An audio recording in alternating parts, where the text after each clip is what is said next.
आज हा अत्यंत दुःखद प्रसंग आहे की मंगेशकर कुटुंबियातील दुसरा तारा आशा भोसलेताई यांचं दुःखद निधन झालेलं आहे। 92 वर्ष त्या जगल्या, त्यातल्या बहुतांश काळ वयाच्या 5व्या-6व्या वर्षापासून संगीताची सेवा केली, ती अखेरच्या श्वासापर्यंत।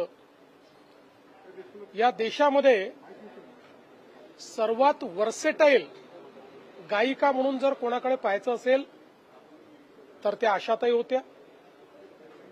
आशाताईंनी तोरा मन दर्पण कहलाए अशा प्रकारचं क्लासिकल गाणं देखील म्हटलं आणि त्याचवेळी अतिशय आधुनिक खतुबासारखं गाणं देखील तेवढ्याच लीलया त्यांनी म्हटलं।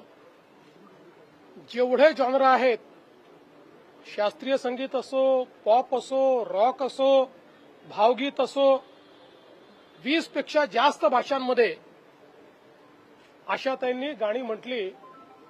आणि जगातलं हे वेगळं उदाहरण असं होतं की 90 वर्ष पूर्ण झाल्याबद्दल 90व्या वर्षी 3 तास कॉन्सर्ट करणाऱ्या आशाताई होत्या।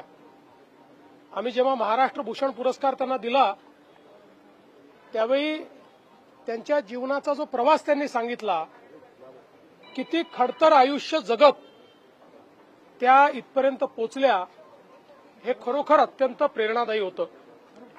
मला आठवतं की आम्ही रेडिओ जॉकीजचा जो कार्यक्रम घेतला होता, त्या कार्यक्रमामध्ये आशाताईंनी मला 2 ओळी गुणगुणायला लावल्या आणि मग त्या ठिकाणी सांगितलं, बघा माझी शक्ती, मी महाराष्ट्राच्या मुख्यमंत्र्यालाही गायला लावू शकते।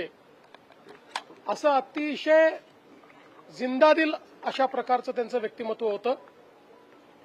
कुठल्याही कार्यक्रमाची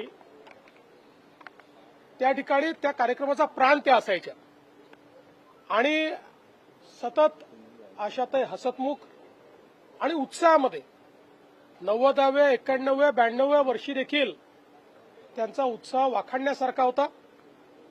आम्हाला ही पूर्ण खात्री होती की लता दीदींची तर आम्ही 100वी करू शकलो नाही, पण आशाताईंची 100वी निश्चितपणे करू शकू। पण दुर्दैवाने काळाने ती संधी दिली नाही।